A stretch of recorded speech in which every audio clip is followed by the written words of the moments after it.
Nobody knows. D-Live.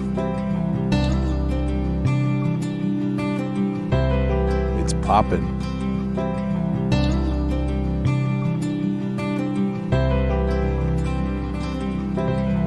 It's poppin'. All right, D-Live is good.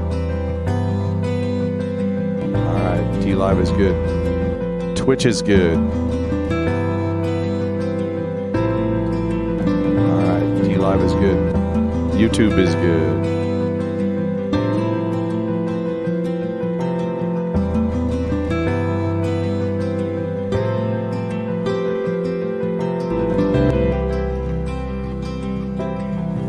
Facebook is good.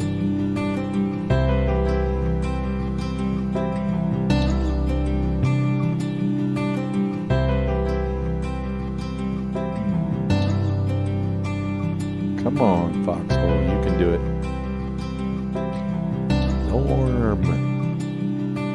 Norm has placed a sticker. Well, Hangton Alien Surfer has placed a sticker.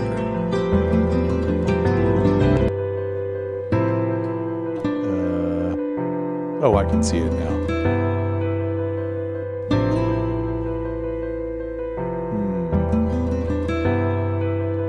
Gotta fix something. Let me push a few buttons here.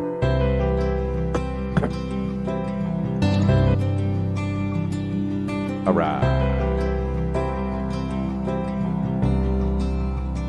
All right.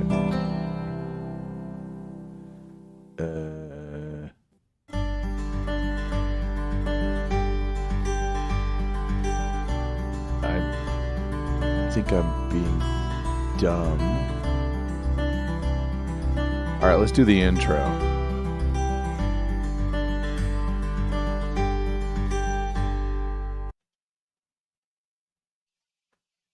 Welcome to the 9dNation.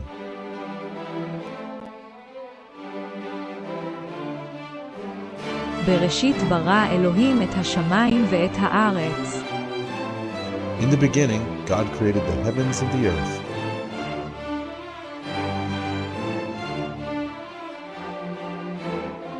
Thousands of years later, it was Wednesday at 11 p.m. Central.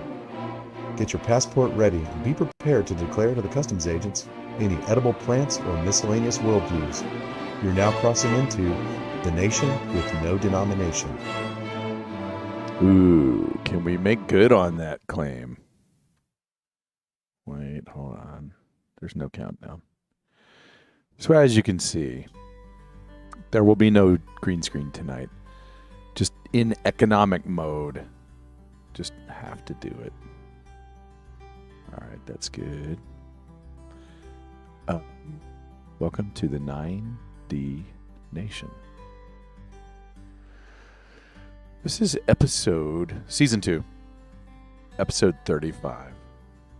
Our story so far, having read the Bible from Genesis 1:1 through Genesis 11:9, could be summarized as follows. Yahweh, or Ahia, reset the cosmos. Rules: no human angel breeds, no murder, no blood drinking. We are from Japheth the Greek, or Shem, like Ophir to the east, like in Shinar, or Ham, like Philistines, Canaanite slaves, and half-breed-led Assyrian Nimrodians, who started a heaven-invading city, so Ahia smeared their language like a kid with finger paints. Bleh. You making a God gate? Bleh. So tonight we will cover Genesis 11, 10 through 32. Can I do it in a half hour? We're going to find out. To that end, let me get started right away. Let's see. Oh. Twing. Twing. Why is... Here we go. There we go. Sorry, the green screen isn't up, so it's going to mangle the view a little bit. I feel kind of bad, but life is just getting worser and worser. No offense to... Hey, Black Yoda, hello. Hello. Good to see you. I'm going to grind through this as fast as humanly possible. And I'll warn you all right now, I woke up at like 4 in the morning for reasons. So I'll pass out during the show, almost certainly. Okay. So, let me read this to you. Genesis 11:10 throughout the rest of it. Genesis 11. I'll do the,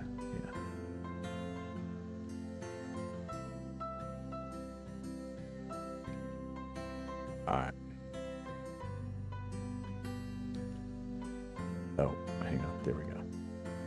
I'm covering up some of the words, but these are the records of the generations of Shem. Shem was 100 years old when he fathered Arpachshad, 2 years after the flood.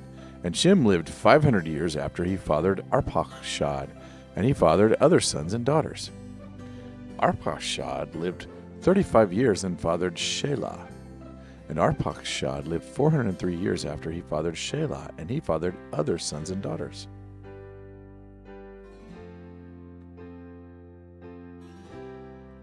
Let's see, where was I? Shelah lived 30 years and fathered Aber, and Shelah lived 403 years after he fathered Aber, and he fathered other sons and daughters. Aber lived 34 years and fathered Peleg, and Aber lived 430 years after he fathered Peleg, and he fathered other sons and daughters. Peleg lived 35 years and fathered Reu, and Peleg lived 209 years after he fathered Reu, and he fathered other sons and daughters. Reu lived 32 years and fathered Serug, and Reu lived 207 years after he fathered Serug, and he fathered other sons and daughters. Serug lived 30 years and fathered Nahor, and Serug lived 200 years after he fathered Nahor, and he fathered other sons and daughters. Nahor lived 29 years and fathered Terah, and Nahor lived 119 years after he fathered Terah, and he fathered other sons and daughters. Terah lived 70 years and fathered Abram, Nahor, and Haran. Now these are the records of the generations of Terah. Terah fathered Abram, Nahor, and Haran fathered Lot. Haran died during the lifetime of his father Terah in the land of his birth in Ur of the Chaldeans. Abram and Nahor took wives for themselves. The name of Abram's wife was Sarai, and the name of Nahor's wife was Milcah, the daughter of Haran, the father of Milcah and Iscah. Sarai was unable to conceive. She did not have a child. Now, Terah took his son Abram, and Lot, the son of Haran, his grandson, and his daughter-in-law Sarai, his son Abram's wife, and they departed together from Ur of the Chaldeans to go to the land of Canaan, and they went as far as Haran and settled there. The days of Terah were 205 years, and Terah died in Haran. Okay, now, you may be asking yourself, is he going to really try to read all this in Hebrew? Yes, but I'm going to cut it short, and I'll show you where and why and how.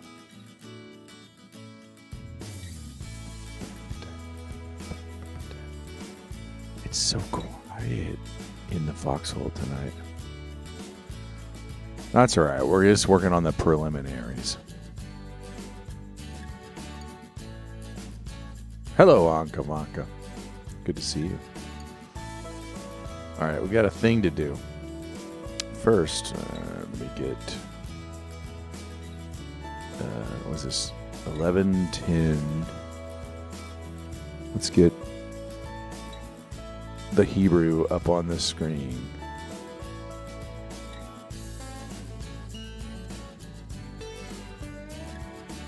Verse 10.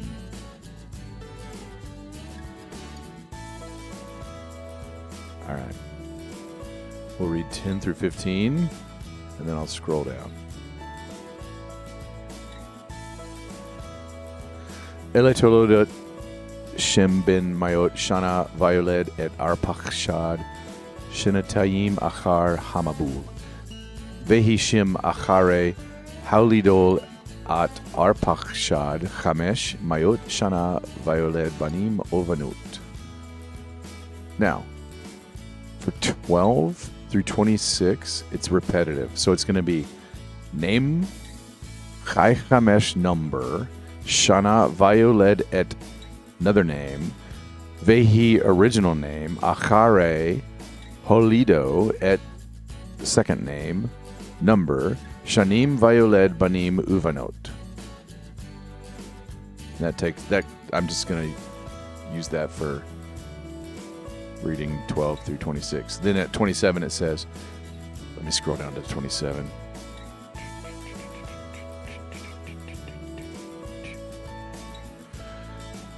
Be'ele toledot terach holid et Abram et Nachor, vuet Haran vuharan holid et Lot. Vayamat Haran al pene terach, aviv ba'aretz moladto be'ur kasdim. Vayikach Abram vanachor lahim nashim Shem eshet Abram Sarai veshem eshet Nachor Milka bat Haran avi Milka vayava Yiska vatehi Sarai akara ayin la velad. Wow, I messed up. 31. Let me read 31. Uich. Abram Ulath. I don't know how to read that. 32. Vayihu Yemei Tera Chamesh Shanim Ume Tayim Shana Vayamot Tera Beharan. Alright. Oh, I know where 31 in my notes is. Down. That'll be here. Vayikach Tera et Abram beno veot Lot ben Haran ben beno vuet Sarai Kalato eshet Avram beno vayet seyu itam meor Kasdim lalechet arza Kinaan vayavohu ad Haran vayishevu sham. Okay, now that that's been read, I gotta fix my notes. 1 second while I push buttons. Pushing buttons. All right. Now, let's settle in and break it down. I got 20 minutes, approximately, to get through all that in a breakdown fashion. Can we do it? I'm sure we can. I'm certain of it. How certain am I? Everybody's rolling in. It's a beautiful thing. All right. Hey, Pythaggy, what is up?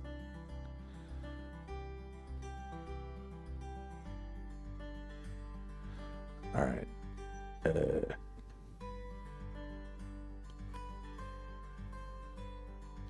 So, verse 10, we know all the words, and there's no real change that it makes to the summary that I brought up. But what you'll see is the years do start to reduce almost linearly, at least the way this text is. So you can see here that Shem was 98 at the flood time, by the way. That's something Pythaggy has mentioned a couple times. He's about 100. He's 98, it says. Somewhere there's a really cool video out there that's got 5 or 6 centuries removed. You see it in the Masoretic text, but not the Septuagint. I think that's this section, but I'm not 100% sure. I put the notes together for this section before I got a hold of that video. But anyway, I'm just going with the Septuagint at this point, but just know there's a Masoretic text out there. Verse 11, we know all those words. It doesn't really change much. In verse 12, though, that's where we are in another repetitive genealogy, so I'm going to walk through that. So starting verse 12, I'm not going to read 12 through 26 or through 25 or 26 exactly again, because I just read it in English and then I kind of speed read it in Hebrew.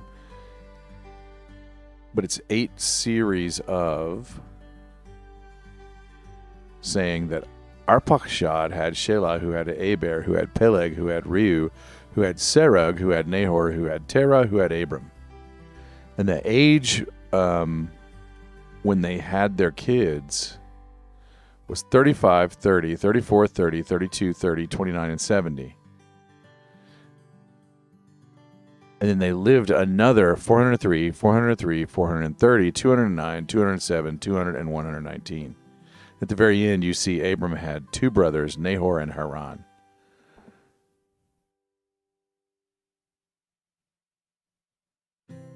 And so you can put all that together and say, Shem's great grandsons were Abram and brothers Nahor and Haran. So Shem's great times 7 grandsons were Abram and brothers Nahor and Haran. So I'm going to put our story together so far. Ahia reset the cosmos rules. No human angel half-breeds, no murder, no blood drinking. We are from Japheth the Greek, or Ham like Philistines, or Canaanite slaves, or the Canaanite slaves, or the half-breed-led Assyrian Nimrodians who started a heaven-invading city, so Ahia smeared their language, or from Shem, like Ophir to the east, like Shinar. Shem's great-great-great-great-great-great-grandsons were Abram and brothers Nahor and Haran. All right, so I tweaked that a little. Let's see.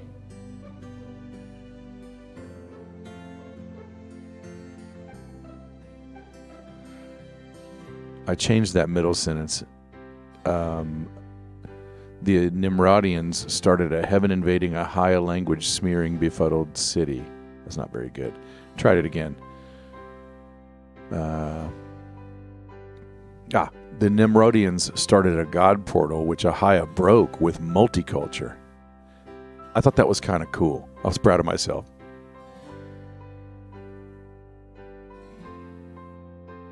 So then, let's see, what did I change next? Let me just read this version. Ahia reset the cosmos rules. No human angel half-breeds, no murder, no blood drinking. We're from either Japheth the Greek or Ham, like Philistines, Canaanite slaves, and the half-breed Nimrod, who led Assyrians, who started a god portal, which Ahia broke with multiculture. Just keep that in mind, right? Have you thought about that? He broke the Tower of Babel with multiculture. Or from Shem, like Ophir to the east in Shinar, or like eventual descendant Abram. Let's see, then I tweaked it again. Broke with multiculture, or from Abram's ancestor Shem. That was a nice shorter way of saying that last sentence. So if all humanity is reset and descends from Noah, we've talked about this, and there's 3 sons and 3 wives, it could still be that one of the wives was pregnant with even another dad. So there could be, theoretically, more than even these 8 people that got on the ark. There could be babies from other potential males. Now, let's go a little more into verse 27. Let's see.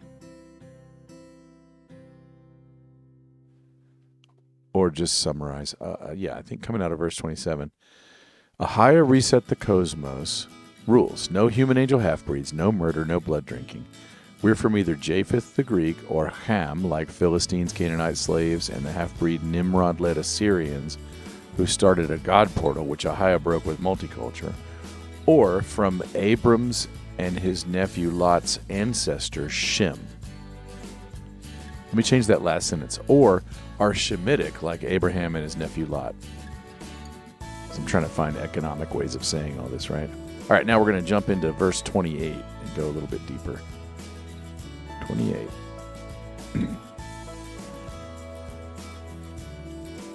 Look at the Hebrew.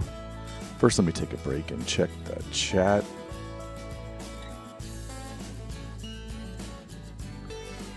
I sound like a Russian learning Hebrew. Yeah, that's funny.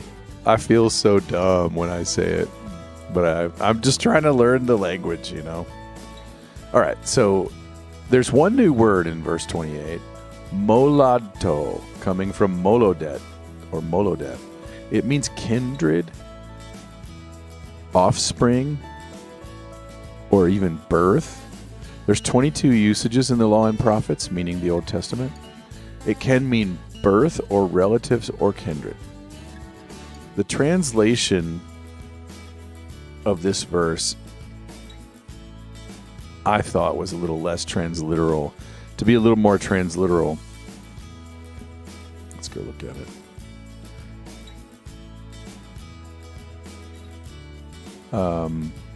Hanrod's dad saw him die in his hometown, Chaldea. No, that wasn't Chaldea. Yeah, it was. Yeah. So Hamron's dad saw him die in his hometown, Chaldea. Just double check my work there. Yeah. So they're making it very clear what went down. Which, by the way, that's more of an argument for that Masoretic versus Septuagint if that was this section, because why wouldn't it mention it elsewhere? That may be mentioned in the video, I can't remember. So putting this all together, Ahia reset the cosmos rules. No human angel half-breeds, no murder, no blood drinking. We are from either Japheth the Greek or Ham, like Philistines, Canaanite slaves, Assyrians, led by Nimrod the half-breed. They started a god portal, which Ahia broke with multiculture. I'm so proud of that. Or we're Shemitic, like Abram and his nephew, the Chaldean Lot, whose dad died pretty early.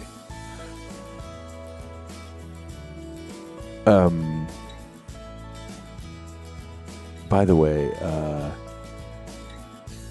what was I going to say?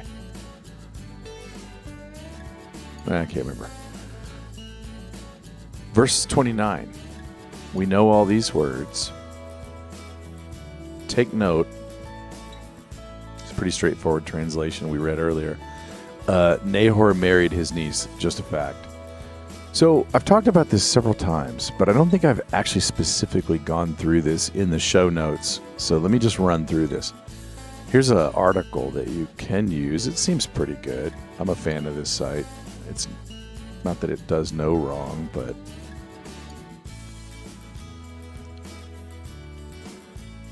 I feel like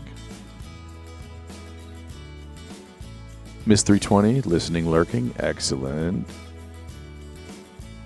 Right, broken English all the time. You get the sentiment of sounding uncertain. Yeah, I think you understand my... Yeah, well, I mean, it's, you know, this is how we get through it, right? All right. So in this article, when you have a chance, you can feel free to... You're never, in no time in the Bible, was it allowed to have a parent and a child create a child. In Leviticus, which will be the third book, step-parent and in-law parent, or half or full sibling or aunt, was also taken out of the mix. Cousin stays okay. Later on in the New Testament, the Bible says it's good to follow local ordinances. So if your county or your state or your country say no cousins marrying, then you'd have to take that off the table to be biblical. But if you're in a state that says cousins are fine, as far as I can tell, the Bible says it's fine. So we'll add to our story so far Abram, who married Sarai. That's his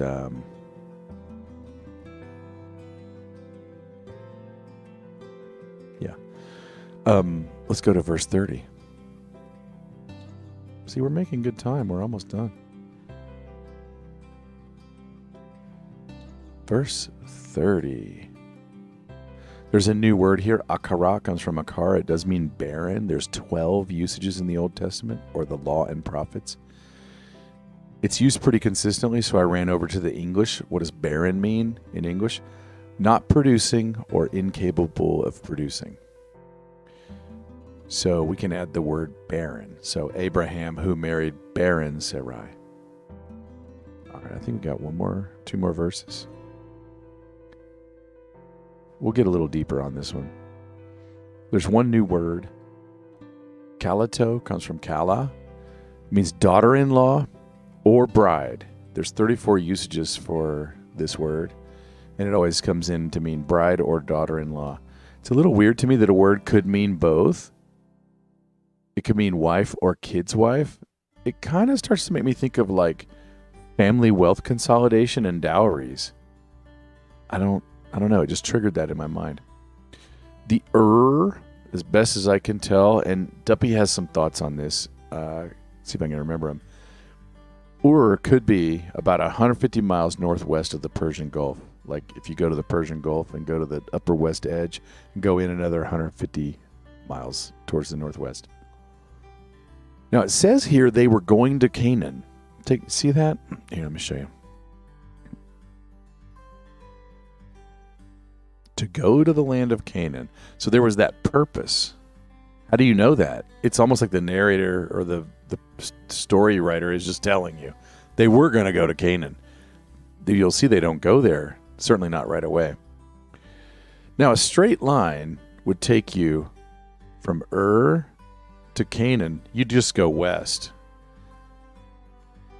Today, when I look on maps.google.com, I would not want to walk that or ride it on camels or donkeys. Like it wouldn't. But they go up the Euphrates and hit Haran and then turn and go southwest, kind of past the Dead Sea and all that. So when they got up to the top of that triangle, that's where Dad either gave up, rested, and then died, or just died on the spot, suddenly. Not sure. But they made it all the way up to the top of that triangle. I want to show you a map of this. Copy. And I'll check the chat here in a second because I've been saying a bunch of stuff. Probably not all 100% agreed as far as the maps and the stuff. So I'm saying, yeah, see this little red line that's drawing itself? You go along the Euphrates instead of through here. And then you're eventually going to go down to the Dead Sea. All right. Let me share that link.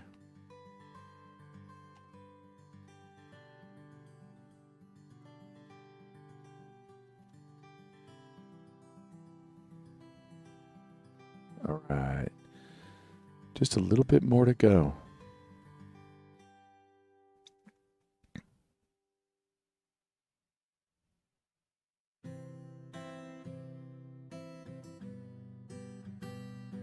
I think that was it for that verse. There's one more verse. Let me just double check. Yeah. All right, one more verse, and then we're going to get on with it.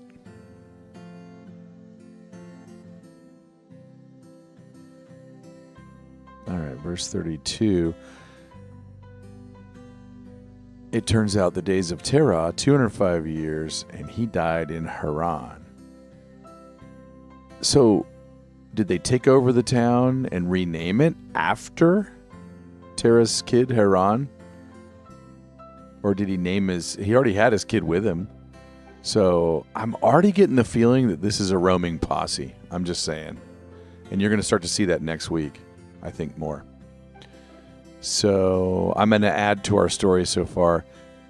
But Abram's dad died in Haran.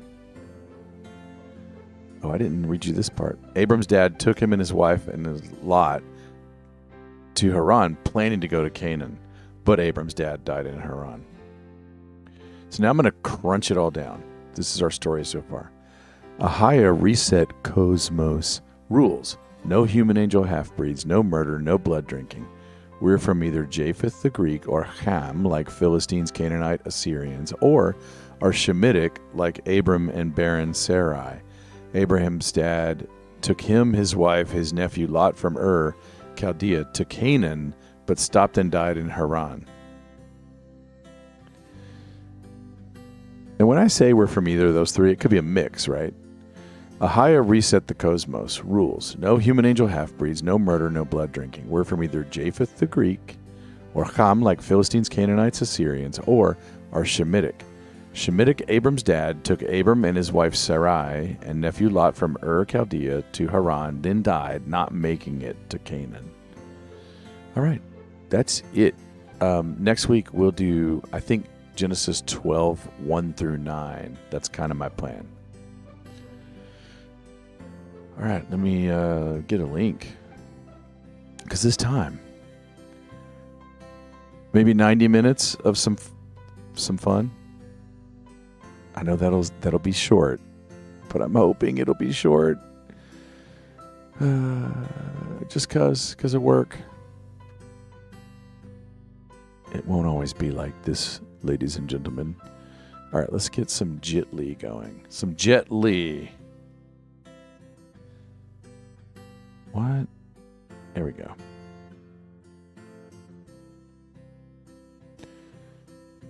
Let me share this in the chat. Here it comes. Norm! All right. That's the Chitty Chat link.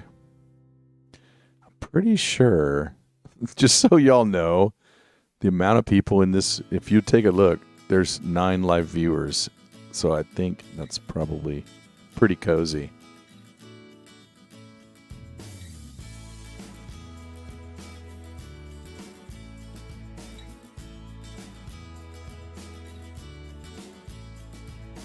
All right. Sit talk. Okay. Video capture device deactivated.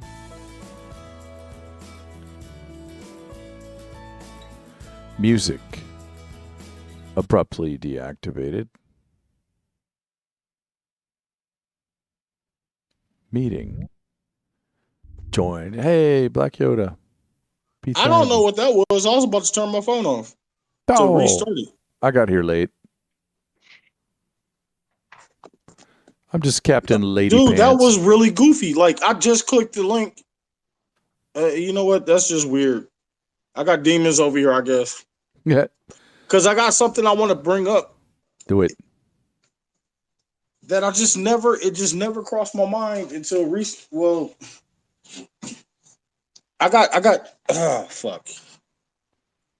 So I got kicked off of Facebook again, right? Okay. And so what happens is I get bored and I'll send texts to myself to remind me of certain things when I have like a great fucking awesome ass thought, right? Mm-hmm. And so as you were talking, I was like, my mind is wandering and shit. Do me a favor and go back to Genesis or 1:26. The part that talks about, making us in his image and giving us dominion over fish, fowl, cattle, and creepy things, right? Mm-hmm. Makes me want to read the rule. He says, "Don't get ahead, dude. You're gonna distract me. Don't get ahead of me. Go. Go. There's a point that I want to make. Yep.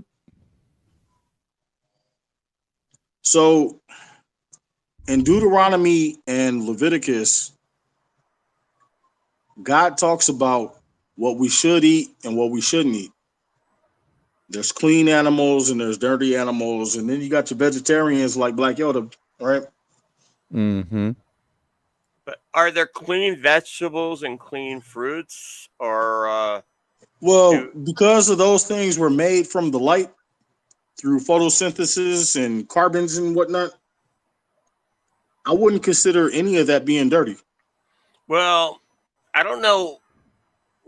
I'm still trying. You're gonna distract me from my point, Norm. Hold that thought, Wait. please. Wait, someone's gonna distract someone from their point in the foxhole? No, this is a really good point, though. This is a really good point.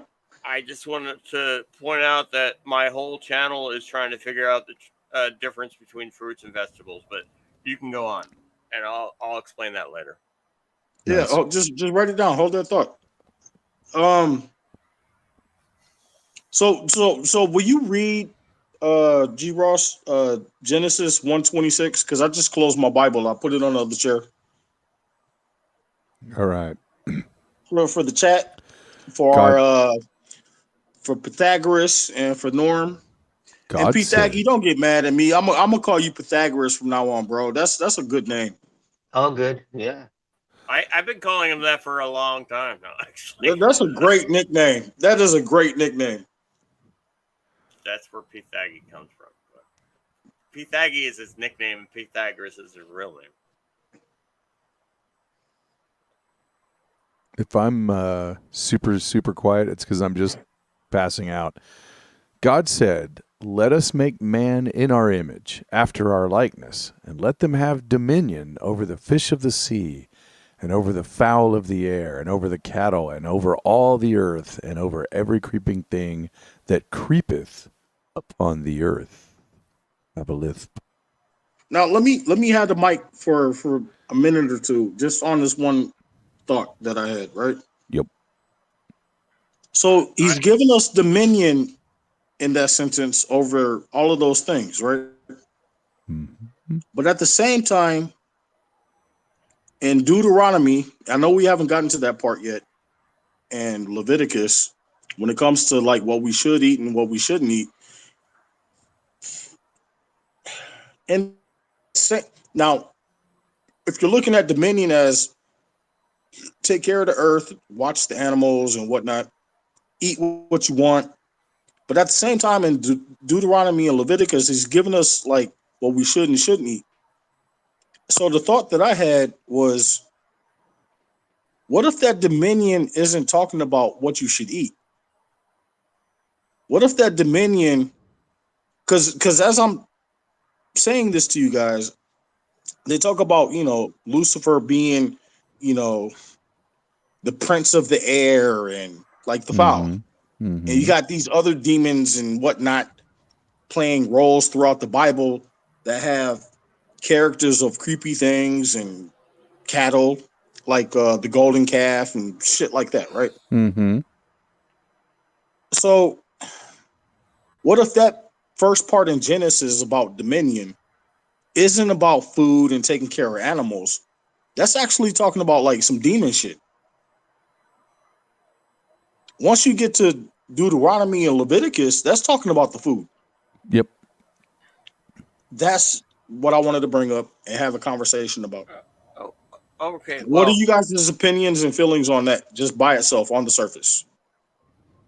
I think it was Ron Oberman in his comedy special on Netflix. I believe it was Netflix. I don't know if you know who Ron Overman. He's otherwise known as Ron Swanson. On the name sounds familiar. I don't know.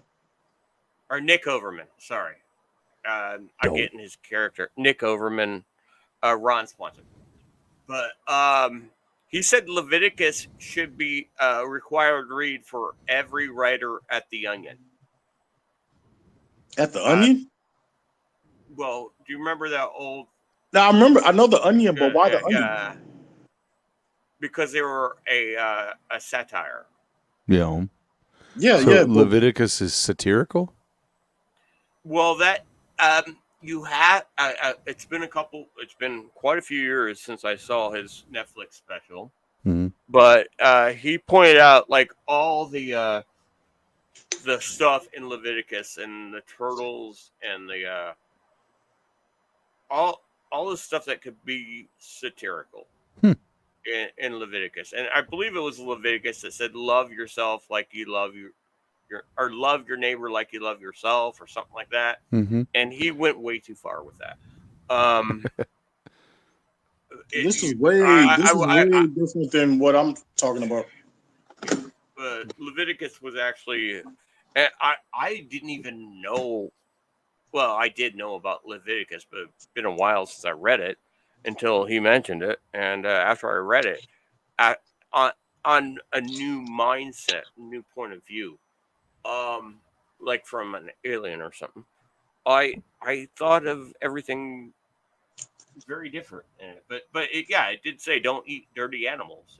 That's where all the but the point, the moreover than any of that, the point I want to illustrate and kind of hit on is, what do you guys think about what I'm thinking about that first part of Genesis when God has given us dominion, and then when you fast forward to today, and the way these demons get down, and you Well, got when people out there that's talking about like how they made Lucifer or Satan or whatever like the god of this world. Not if we have dominion. He's trying to trick us out of our dominion. Exactly. Well, when making you us put it that think way, that that part of the Bible is talking about food when it's not, because there's other parts talking about the food. I want to. He's talking ask about you the something. beginning of creation and dominion. And yeah, you know what? As far as I want you guys' thoughts on that. Matter of fact, Pythagoras, will you please mic yourself? But hold on, you're keep on bringing up dominion. And, yeah, because it's right there in the first page. Yeah, but Dominion's been screwing with us in the last couple of years with the voting. Have you noticed how much Dominion keep your has focus, been? Norm, What on this one topic? Black Yoda. I get distracted too. Yeah, I don't blame you. I do. But just this one topic, because this has been bothering me all week. I really was looking forward to this conversation for this one topic. I'm being serious. Do you wonder why they named those machines Dominion? And they took over. Okay, Dominion took over our voting rights. I'm being serious, and I'm telling you what. Yeah. Yeah. Do you understand what I'm saying? No, I do. Really good point. They love their wordplay and their trickery. Oh yeah. What you got on this one? The next one's gonna be Legion, but yeah, right. That's another story. I'm curious. How does it translate in Hebrew? What's the Hebrew word for dominion? It's a word. Good one. And sometimes when you do those translations, you got to break down the syllables and whatnot to separate it so it comes out proper. I ran across a chick that, oh no, I'm thinking Latin. Oh, I'm sorry. I take that back. I'm thinking Latin. I'm sorry. Forget I said anything. Let me see if in Latin it transferred to cracker. No, I came across a chick that she studied Latin in college. I might have misheard. I don't know. Dominus. Dominion is like dominus, which means lord in Latin. It's like you have lordship, but I doubt that's the Hebrew word. So that makes sense because because a lord was over land. It has to do with land, lordship. Because a serf would actually farm the lord's land. And and they lived in a domicile. It's the same root word, domicile. A domicile, yeah. So it's a man and a door is the two letters R and D, or something that sounds like R and something that sounds like a D. It's Jim Morrison. Yes. Wait, and this is for the word dominion? Yeah, there's 27 occurrences of this one, according to the concordance. They're translating it as to rule or dominate or have dominion or reign. So it's like a kingship. So it's the same word. Okay, it's the same word. Lordship. Yeah. Rulership. Yeah. Okay. How do you say it? Yeah, it's about 12 inches. A ruler. Mm-hmm. Sorry. That was pretty good. Rada. Rada is the pronunciation. Well, I can't help myself. That's actually kind of sometimes. similar to some of the names that you were just reading off when you were first starting your Bible thump tonight. Yep, when I was babbling vaguely in a Hebrewish sound. Now that's probably coincidental, but I just noticed like that's really similar. But we're talking about the beginning of like the people, right? So shouldn't it sound somewhat similar to dominion? So when it gets conjugated in this sentence, it sounds like the Yirdu, according to the little tooltip I'm scrolling over here. Let them rule. Let them rule over the beasts and the fish. Well, G. Ross, what are your thoughts on what I'm thinking? Like I think dominion over that description of Genesis is different than like animals. I'm starting to think that there's a deeper thing there. There's a point where it says over the livestock and over all the earth. It says ube kol haaretz, over all the earth. So it kind of slips that in. It's like the fish, the birds, the cattle, and the whole earth and all the creeping things. Right? So, yeah. Legalese. Right. So, I mean, we were set up to be, I've for a long time thought we were set up originally before the fall and still have this job even after the fall. It just becomes harder to do, to be regents of God to creation. But how small is the font over all the creepy things? Is that like a really small Right. font where you need a magnifying glass to read that? Because that's what they always do. Well, I would consider creepy things the things that you can see. You can't see bacteria and things of that nature, right? Yeah, but it kind of But grows you on can a see a surface. tarantula. But in the contract, it was like in all the creepy. Were you reading a contract, Ross, or? Well, a love letter that says what we must do. Can I mention something always in Texas said? If you lose your gallbladder, suddenly you understand why the Leviticus diet is important to employ. I thought that was an interesting take.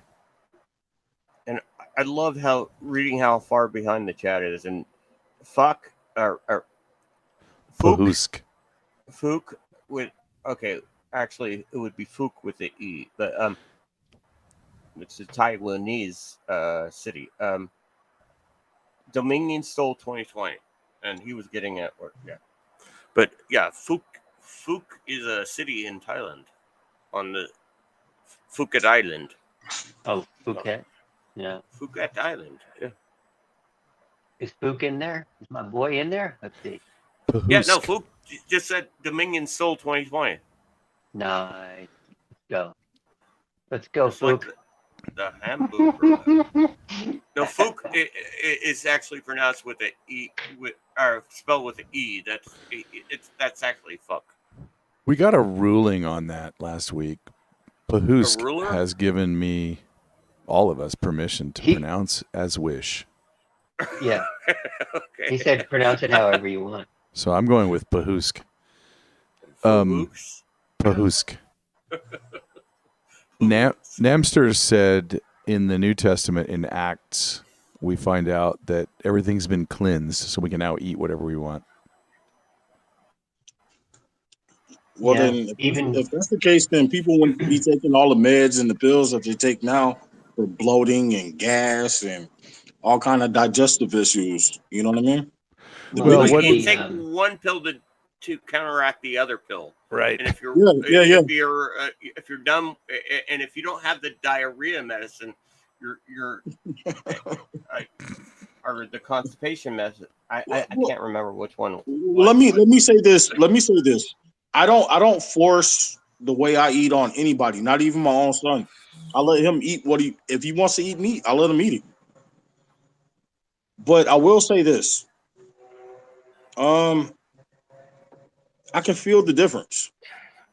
And when I eat something by accident, I can feel the difference. Like it hurts. It hurts my stomach. Like, but did you really eat it on accident, or was it just no? I'm talking about like say I ordered like some Asian food, right? And I'll order like vegetables and like egg fried rice. But they made the broth out of like some kind of like, or the sauce has like a beef broth in it or a chicken broth. They spice it up so much. I don't notice that it's there, but I can feel that it was there because it fucks with my stomach. You know what I mean? Instantly. I have the same thing with shellfish, like shrimp. Which I don't know if shrimp has shells, but no. It's part of it. Yeah. Yeah, but shellfish, if they fry it, it's not even if they fry it in the same. If they fry the fried rice, let's say they fried chicken fried rice in the same pan, they're frying the residue. Exactly. It could be as minute as residue. Yeah. Exactly. And that will mess me up because I can't do shellfish. So you get I get exactly what you're saying. Yeah. Yeah. Because of that. Yeah. No, it's a thing. Like,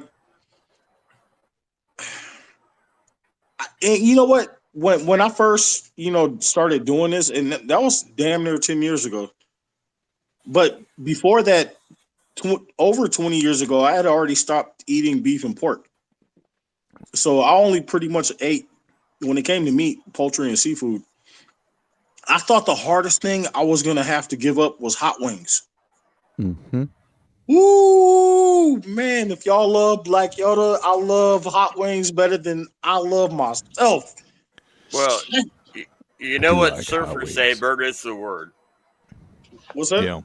Bird is the word. Oh, man. Poultry. Yeah. No. Especially and the Colonel Sanders stuff, I don't know what he puts in his chicken, but it is addictive. And I think it's like nicotine or something like that. The one that I liked was Buffalo Wild Wings. Oh yeah. Mango habanero. No, I like the blazing. Yeah. Oh, hit me with that blazing. Shit. Dude, I would order some hot wings of blazing with a side of blazing. Nice. Like, I'm not bullshitting. Namster's pointing out we may have digestive issues because we've been stabbed with all these vaccines through our whole life. I thought it was McDonald's. Yep. Also that. But that's just me. I haven't eaten McDonald's since I was like 19, I think. No. The reason why, you know what, it tells you, and you know what, G. Ross, I want you to look this up, bro. I don't remember the actual Bible verse, word for word, but it basically tells you God told us, own your own dirt and grow your own shit. Now, I don't think I ever seen shit in the Bible, but yeah, listen, I think you're paraphrasing, right? Because I don't think I ever pretty much, pretty much. But my point, just to clarify, but my point is real simple. Because we're not owning our own dirt, and some of us kind of are, and because a lot of us aren't doing the prepper thing and the homesteader thing and growing our own stuff, the reason why we have digestive issues is because we're relying on corporations and food processing companies to do us. And all of their processes are the reasons why our stomachs are upset. Exactly. It's Monsanto corn is a big problem, but all GMOs are a big problem. But Monsanto corn and everything has corn, high fructose corn syrup, which is even worse because it's GMO corn that has been manipularly modified to have more sucrose than glucose. All right. And if you mess with that modification, because, sucrose gives it sweetness, so you like it. You're giving the complicated version. What I'm saying is if you were growing your own strawberry, your stomach wouldn't be upset because it wouldn't have gone through that process. Exactly. But let me explain high fructose corn syrup because I've studied this extensively. And beat us over the head, Norm. Go ahead. It says in moderation, but unfortunately, do you know? Okay, there's fructose, and glucose. Do you know what the glucose is there for? The glucose is there to tell your brain you've had enough. You're full. And if you modify that even by 4%, let's say, I don't know. I think I knew that. But if you modify the glucose and this and high fructose, keep this in mind. That means they have molecularly modified it to have more fructose, which makes you crave it, right? But it's a different kind of fructose because fruit has it too. It's different though. Well, no, it's not different. It's just been modified to have more. It's just been modified to have 65, let's say 65% fructose to my brain's not working because I've been drinking. But but to the rest of the percentage of fruit, it's supposed to have 50-50, right? 50% fructose, 50% glucose.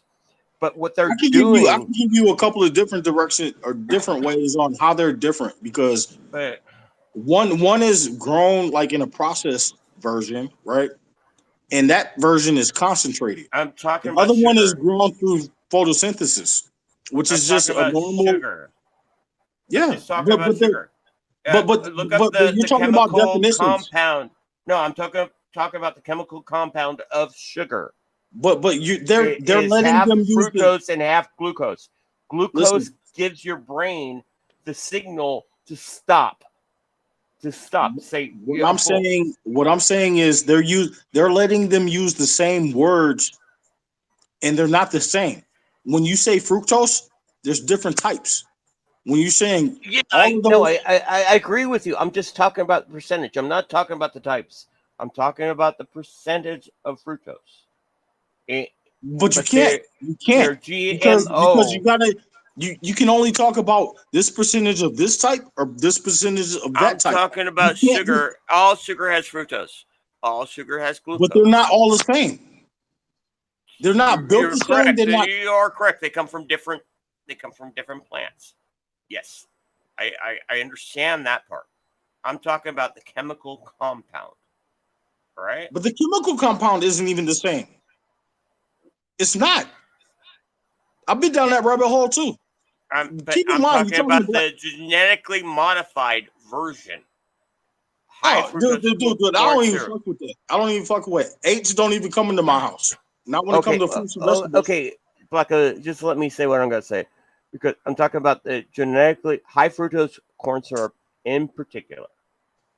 They have genetically modified it so that it's so sweet and addicting that you actually ingest more of it and don't realize it.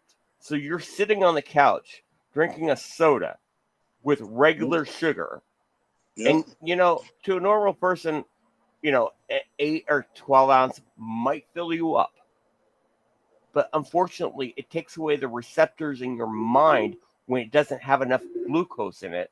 And that's how come in the 1970s, we had 8 and 12 ounce sodas that filled people up, depending on how big you are. Let me ask you a question. And then now, when they added high fructose corn syrup instead of regular sugar into the sodas, that's how come now we're drinking 2 liters and we don't even realize we're full, but we don't actually. Glucose also gives you the energy to burn off the fructose. All right.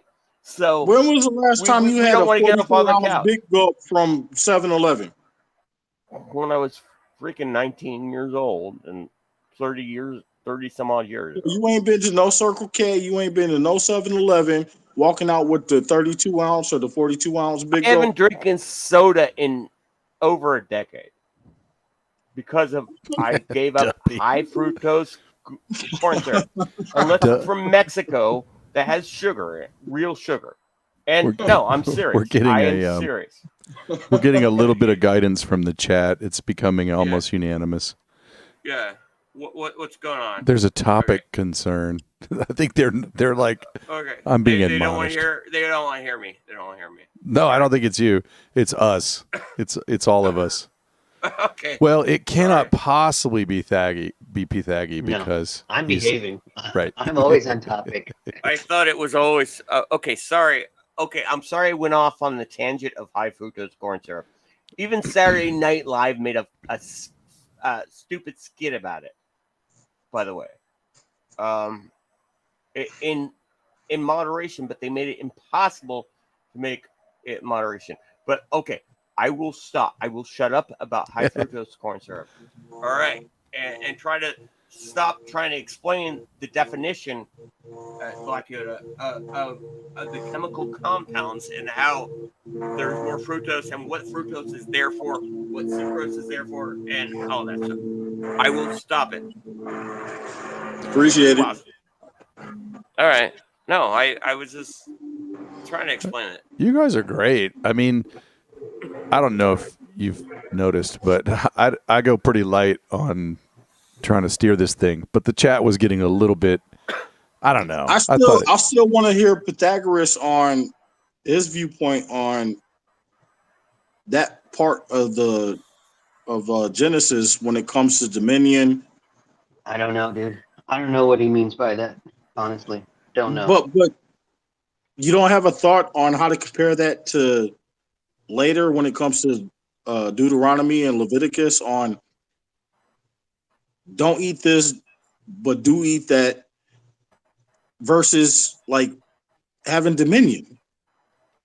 Well, And it gets kind of the road gets twisty windy because in my digs the topic comes up that the one of the many grievances that Yahweh had against the giants was that they were defiling animals. Doesn't go into any detail, just says they defiled this and that, and all flesh was corrupted. But they specifically say that they defiled that's a good point. animals. That is a good point. And then you look later, the Bible also says that after the flood, then he said, go ahead and eat these animals. Almost like we were thinking, does that mean you should not have eaten them before the flood? That was a little unclear. Mm-hmm. And then another grievance, which I don't know if this comes from the canon Bible or if I was way off in the weeds, but God even took exception to genetic engineering, like changing the species and interbreeding the species. He didn't like that. He didn't like that at all. Well, you can do that by accident. I think. Let me say this. Let me just finish my point. I'm almost done. I'm like one sentence away. One sentence away.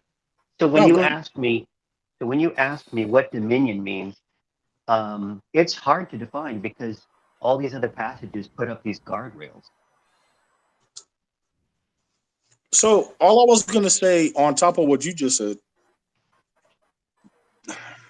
you can take different types of plants, right, that are in similar families, and the pollen from one can cross-pollinate to another, and you get a totally different plant, a totally different fruit or vegetable.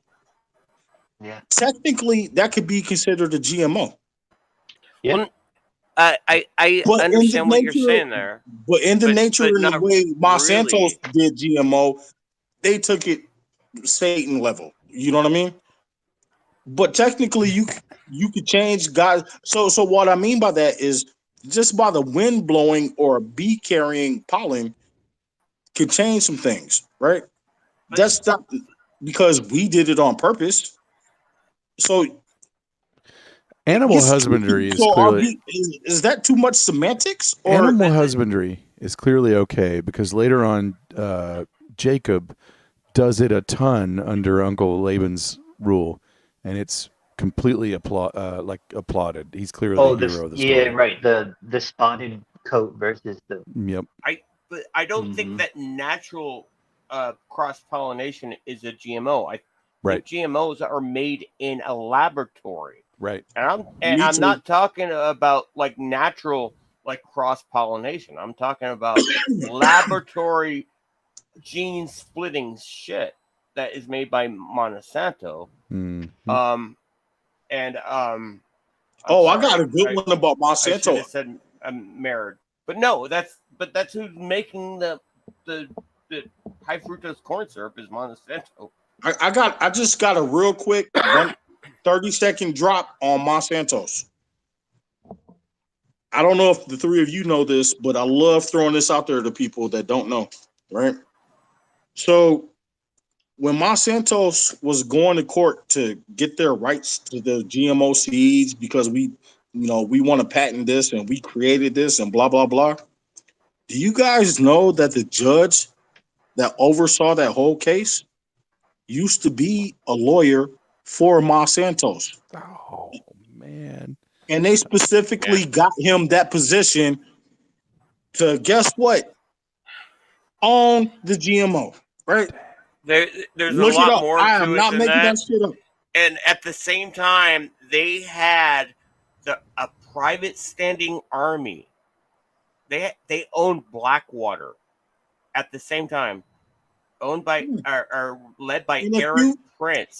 At the same time that was happening, there's a great documentary called Food Inc. All about that. And But, they built it. Wait, hold on. No. They built it on top of that case, on top of other cases, and it got to a point where if you had a organic farmer growing a crop next to a GMO farmer, and one they of his spilled some of the GMO seeds. Yeah. if one of his seeds blew into his organic farm, they're shutting you down. Right. That's exactly. How yeah. Exactly. That was Food Inc. It probably came out. What was that? Over a decade ago. That was a while ago. That was a long time ago. I want to say maybe 20 years ago. No, 15 to 20 ish, right? 15 to 20. Around, yeah, it was around that time period. Oh my God. Yeah, watch that documentary. It actually won a Academy Award somehow. But you know what? Explained how they have to tell you. How many thousands of years have they been lying to us about our history, and they still haven't won? They're still trying to conquer God's design, and it's still not working out for them because people like us are just messing it up for them. Just dropping banana peels. Every time they try to move forward, we're just dropping banana peels and they making them slip slip on and them. fall. Yep. What do you call a pair of shoes made out of banana peels? What? I have no idea. Slippers. Yeah. Wait, what? That was like in a book I was given when I was like 5 years old or something like that. It was like, what do you call a pair of shoes made out of banana peels? Well, as far as tonight's topic, all right, that's the hard one. That's the hard one to cover because it was just mostly names. Well, but hold on. I have heard rumors that Pythagi may have some comments. Is this true? It's true. I always have comments. So there's some commentary. Before he goes with that comment, I sent you a link. I sent you a text message because I got censored. I sent it on to Duppy. He reviewed it. Oh, he's not even. Oh man, where's Duppy? How come Duppy isn't here tonight? He's probably eating fritters. He's probably eating fritters. No, because I mispronounced his name, and I think he's upset with me. You caught up to that? Norm, what'd you do? What'd you do, bro? What'd you do? I think I call him Dumpy for like a while until he corrected me. Like, that looks like Eeyore. I call him Dumpy the sound of that just looks like the image of Eeyore from Winnie the Pooh. Yep. Well, yeah, and Eeyore was the pessimist. He was like, "Oh, we're doomed." If you ever read anything by Benjamin Hoff, he wrote the Tao of Pooh and the Tay of Piglet. Yep. He goes deep into the Winnie the Pooh characters, and Eeyore was the pessimist, where the glass was half empty. Eeyore was actually we won't go into that tonight, but you just mentioned Eeyore, and my awakening with philosophy was that book when I was like in college. I want to hear what Pythagoras has to say about the names, though. Which names? Nahor, Shim, and all that. Okay, so I want to just kind of start with a point that you raised, last week. I think it was last week, and you had said you were wondering, and I was wondering too, why is this guy Nimrod so famous when he's only mentioned in like 2 sentences in the Bible? We really don't know that much about him. How come he took on this legendary status? And what are the sources? I have an idea about that, but I will go after you, Ross. But I do have a theory. So I was on a dig, and I got a good assist from Unca Vanka. We were digging together, and I had searched through the rest of the Bible concordance, and then I searched through the book of Enoch, couldn't find it. I'm right now in the book of Jasher or pseudo Jasher. I found a lot. It's probably the most verbose. And then Anka found this really good article and basically put to bed the notion that there was no Nimrod, not any historical figure, and not in any like outside of the Bible authentic registers, which is kind of the official stance on Wikipedia's page. It's like there was no Nimrod; he's a legend, and I kind of could agree with that. But then we wonder, well, where does the story come from? And really, it wasn't until Josephus Flavius did have quite a bit to say and built him up as a transgressor against God and misleading all these people. And then in the article we read that there's references to him in the Quran and other Arabic writings, which is interesting. So by starting there and not knowing whether he actually built the Tower of Babel, which seems really to be an allegory after all, I can kind of take us to where you ended, G. Ross, with the scripture on this pilgrimage, or the let's say well, I don't know what you'd call it, the migration of Terah and his family. So, what we found is that in the Abrahamic, not the Abraham, in the Muslim writings of well, there's something, I don't even know how to pronounce this. There's Muslim writings, including Al-Khwarizmi, if people know who that is. Al-Khwarizmi is credited with creating, I think, algebra. But anyways, in those writings, they say that Nimrod started out as being good, and that Satan corrupted him. And then it said that he had a chief vizier named Azar, or in parentheses, Terah, the father of Abraham. So Nimrod's grand vizier is Terah, the father of Abraham. So now we have another court Jew. Yeah. Wait, I have a question. Well, I'm sort of in the middle of the story here. So I know it's real simple. It's just real simple. Did you ever come across anything that suggested that Nimrod and Gilgamesh were the same person? Because I've come across stuff like that. Yeah, I have the tab open, but the thing is because that was one of my other thoughts was, okay, if this stuff doesn't come from the Bible and it doesn't come from the Talmud or other like rabbinic writings, maybe it comes from like cuneiform, like the ancient tablets that were discovered at all these Babylonian cities. And again, no, there is no reference to Nimrod in any of those official writings. So he has to be a legend. So I did sort of consider it. But I thought this was interesting, from Al-Khwarizmi and other, let's say, Arab, I won't even call him Muslim, we'll just call him Arab. The Arab writings say that Terah, the father of Abraham, was Nimrod's grand vizier. Now, it also says that he persecuted Abraham and cast him into a furnace. Now, why? What? Yeah. Why would Nimrod cast Abraham into a furnace? Why would he persecute the worshipers of God? Well, we don't know. So we're kind of it's a starting point for a new dig, if there's any truth to the story. Wait! I've never even thought about how Abraham died. How did Abraham die? Well, he didn't die in this instance. So here's how the story runs. This is from the Quran. When Nimrod saw Abraham come unharmed from the furnace, he said to him, "Thou hast a powerful God. I wish to offer him hospitality." And Abraham told him that his God needed nobody's hospitality.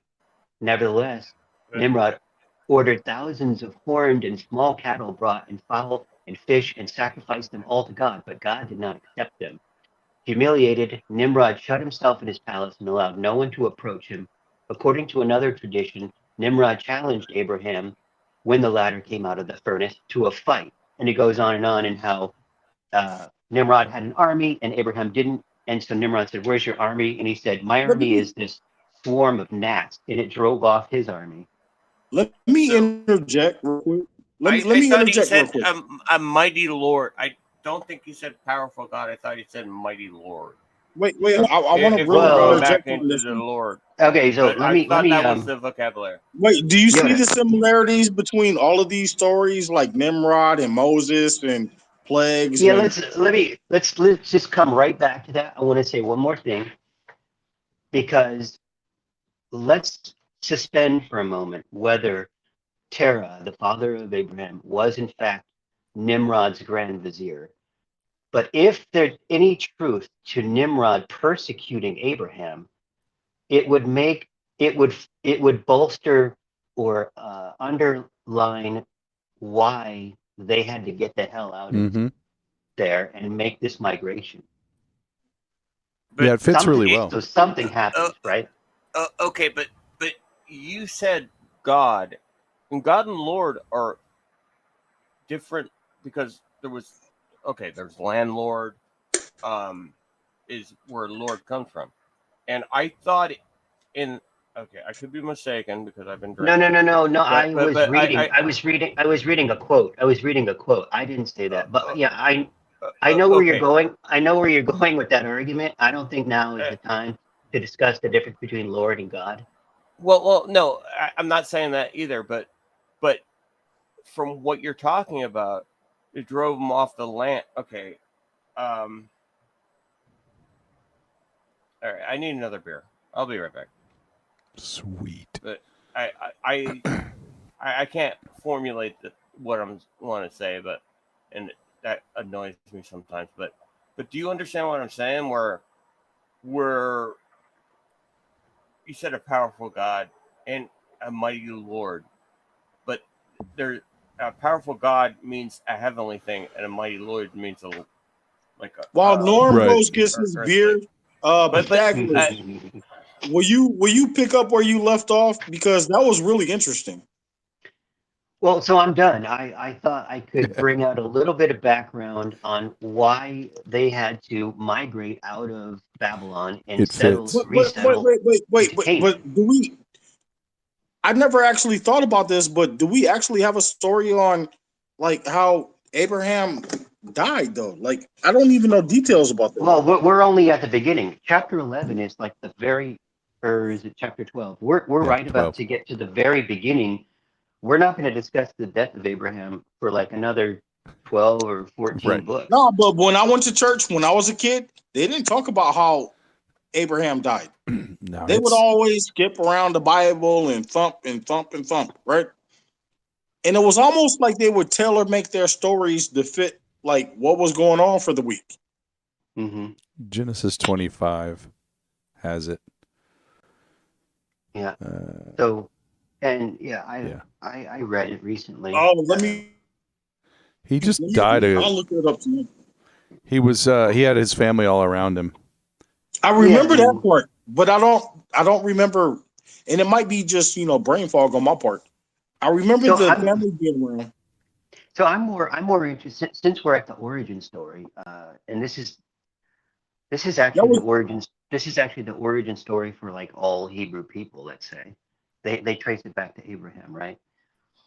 Or because we read last week that they take the name from one of the descendants of Shem, which was Eber, and then Josephus Flavius also says, yeah, there was a patriarch named Heber, and that's where they take the name Hebrew. But we're at the origin story, so I'm more interested in this origin story. So in the Bible, the canon Bible says that God called him from the land and said, you have to resettle in Canaan. It doesn't tell us why. But in these other traditions, in these other writings, in the what I call them, Arabic writings, it said that he was more or less driven out. There was some big fight between Nimrod and Abraham. Wait, say that last part again. I didn't hear you. Well, we don't know why, but Nimrod threw Abraham into a furnace, and God protected him. And when he came out of the furnace unharmed, it irritated and made Nimrod angry. Well, first he was amazed and wanted to praise not Allah, but to praise the God Most High. And then he said, no, he doesn't need your praise or hospitality. So he did it anyways. He kills all these animals in a sacrifice, and God rejects that. I don't know how that took. Like, how was that? Did God float down and wave it off? I don't know. But these writings say that God did not accept the offering, Let me and let me let that's me what let made me him add want another mad. component to this conversation. And I'm only adding this component because I was watching animes earlier today. And I was watching this one anime that included like how we go down rabbit holes and try to learn and piece together ancient script or history and lost history or lied to about history. And they did a really good job and they incorporated like old world tech that's lost and forgotten that was better than ours with the Bible and some other stuff. And it wasn't just our Bible. It was only like 6 episodes, but every episode included like other cultures and what was important to them. And it was really interesting, right? Until they got into the politics of everything, right? But what if there's like what you just said? What if there's a technical aspect of this that's being left out? And what I mean Well, by that, like if he threw him into a furnace and didn't get burnt up, because we know what happens to meat on a grill, right? Right. Those are the little things that I try to ask people, like just punch the holes through it. Like if Well, he was literally and in a furnace, what would keep you from burning on a grill? You know what I mean? Like, but that's what I was getting at, trying to get at earlier. But a lot of things can be lost in translation when they're translated. Like I said, but even the difference between Lord and God, and I know Two Rivers is saying Nimrod's God or his God. Yeah, because people have different gods. But the difference between Lord and God of vocabulary, because Lord can mean many different things. Like I said, they're both titles. landlord. They're both Yeah. titles. That's all it Well, boils no, down to. but They're both. God with a and there's God with a capital G and there's God with a lowercase g. And No, no, God no, with a no, capital no, G no. is the It doesn't creator. matter what size letter you use. They're both titles. Lord is a title. God No, is a title. God is not his name. It's a title. You well, have yes, thousands of gods in but this with world. a capital G in English vocabulary, you're talking about the create Lord Almighty, the Creator, Mm-hmm. and that's different than a landlord, so to speak, which is where the term comes from. So then where does Uh, Elohim come from? Because as far as I'm concerned, that's the closest I've learned his name. That's well, kind of yeah, just don't say that backwards because you might undo all creation. yeah. But The what was the name of the You know what, didn't Norm? I would love to have a beer with you one day because you do get them out there. You I know what I'm talking about, even though. Oh Yeah, my no, God, that was I try to funny. That was look funny. at everything. I try to look at everything from an alien perspective. Is you guys all? Oh Probably, wow, that reminds yeah. me. G Ross, do you remember I asked you a long time ago? I noticed how like a lot of angel names ended with the word El, right. Elohim. And yeah. it was something I was looking at a couple of days ago. And it had something to do with not our Bible. It had to do with like it might have been the Torah, but it had to do with Hebrew translation or something weird like that. And calling him El. Right. And I was like, wow, I was thinking about that a long time ago. Like so Pythagoras, have you came across anything like that when it comes to like the significance of El? Why Well, is it so you're kind of jumping subjects, but Elohim I is know, I'm plural. sorry, but it's still relevant though. Yeah, but Elohim is plural. Correct. So that means that's why it says in the first chapter verse, I don't know, somewhere around 10, 11. He's like, let us make God in our image. Right. Us and our. Right. Because Elohim is plural. But you're right. All of the angel names have the word El in it. Raphael, Gabriel, Michael, Samuel. But then so do all the demons. Azazel, Mhm. you know, Good point. all the But they're fallen. the fallen Because ones. But they're the significant, not significant. They're the consequence of falling, Mhm. Well, which meant they were part of something right. yeah, before they fell. Yeah. Right. Yeah. yeah. And, So I don't have any specific thoughts on the name of God. To me, it's not that important. I don't know why that's important to you. it's important to me because it tells us in the Bible through Jesus, if you know me, you should call me by my name. And Jesus is not his name. Right. What? Okay. That's why it's important to me. And either is God, but I go with Yahushua these days, but who knows? but yeah, no. And if we live in the world Okay, where if you want to decode this, okay, if you know me, okay, I'm doing this from an alien perspective. If you want to know me, he's saying it because God created us in his image, but we all look different. But does he mean physically? He doesn't mean physically. He means spiritually. He created us in his image, right? So that's what I used to think. he put a little bit of him in us. It's on our And DNA. gave us the free will. So your name is his name too. It's John Jacob Jingleheimer Smith. Yeah. All right. So sorry it took me so long to get to that, but I'm sorry I have to like throw in this little things to throw you guys for a loop to get you guys to think. But okay, so we all have good and evil in us. We all have God and the devil both in us, and God and the devil are both titles. No, you're saying but we have to choose I which disagree. one we have You're to saying want. that like it's want to equal be. balance. Which one do you prefer, God or evil? I meant to say good or evil, but I prefer the yin and the yang, both, because I need balance. That's why We I'm know. gray. But You there's like to get it in the yin yang. I but know. the lack of something is not the opposite of something.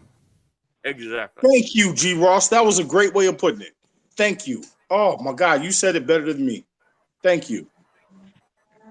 But all I'm saying is like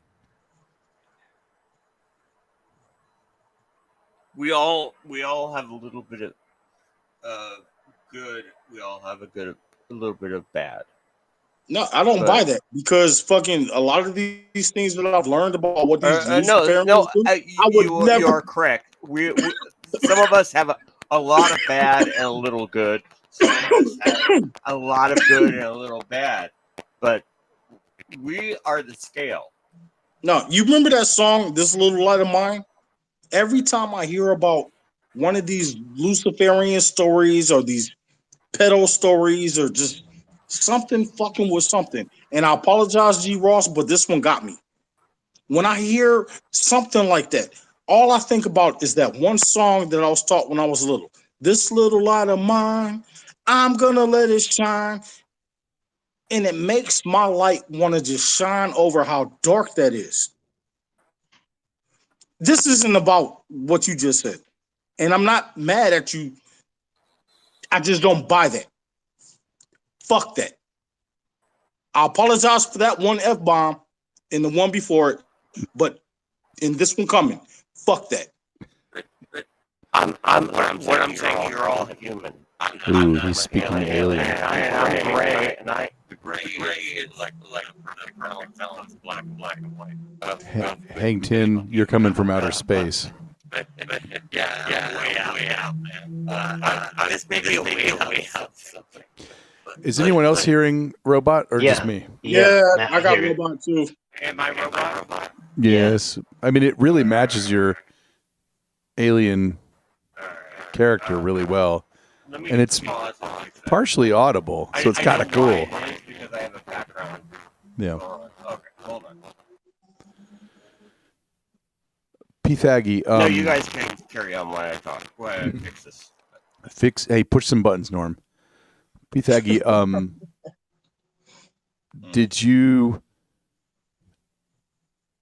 do you have something like I sometimes you sort of have a logical order to your points, so I want to kind of get to your next one if you have more. Yeah, I have a next one. So, all right. So, just kind of echoing the chat where we mentioned Nimrod. We mentioned that there's no historical evidence for the guy.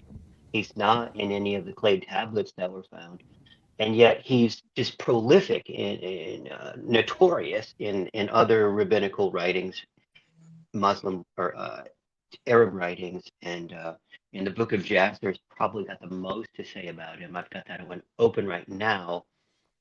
Pseudo-Jasper, chapter 7.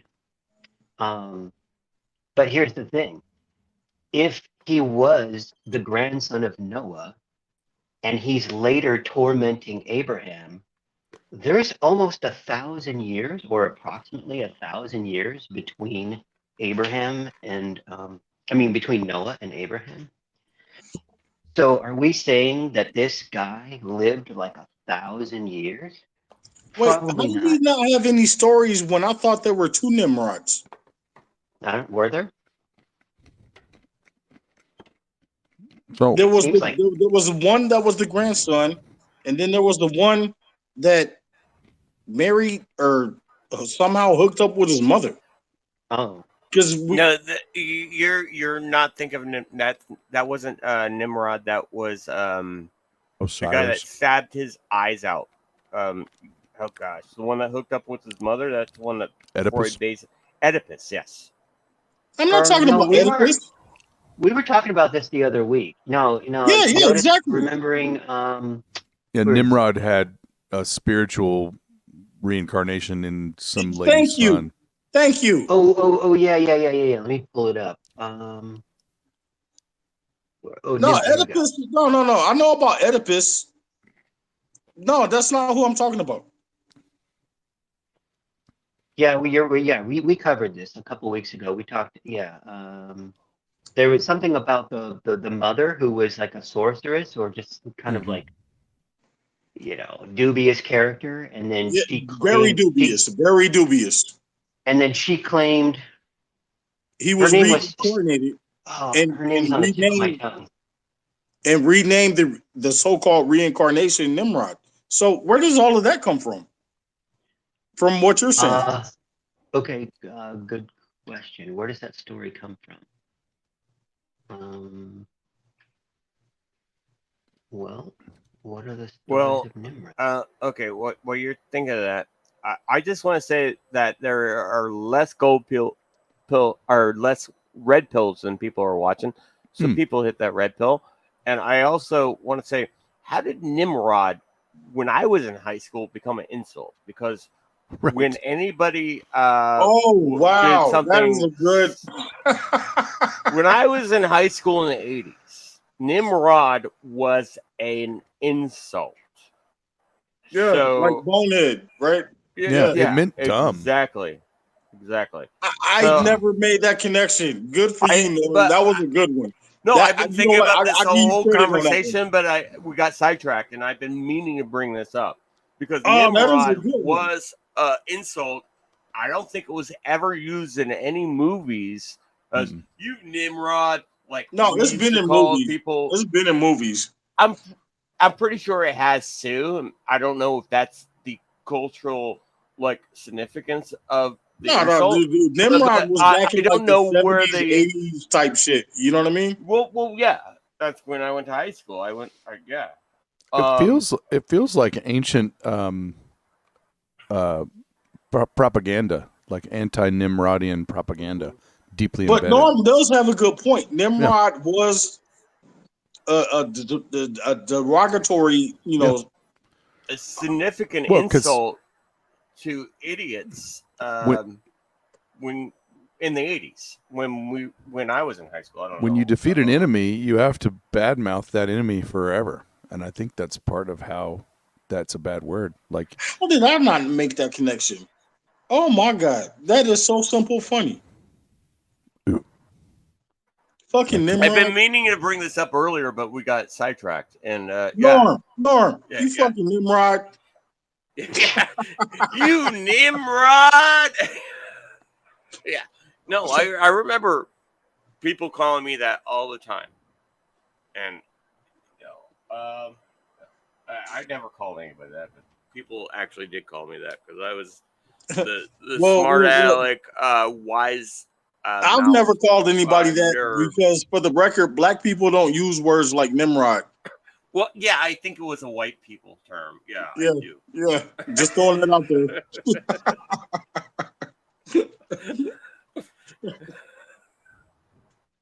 Oh, that is too funny. That is too. How did I not make that word play connection? Oh, because you're Black Yoda. Yeah, I know. And you've never been called that, but I have. Man, and that's really, why I made it. You know what? I would pay money to see somebody call a black man Nimrod. Yo. I would love to see that. Oh my God, it just wouldn't happen. You know what I mean? Well, that's why you didn't make the connection.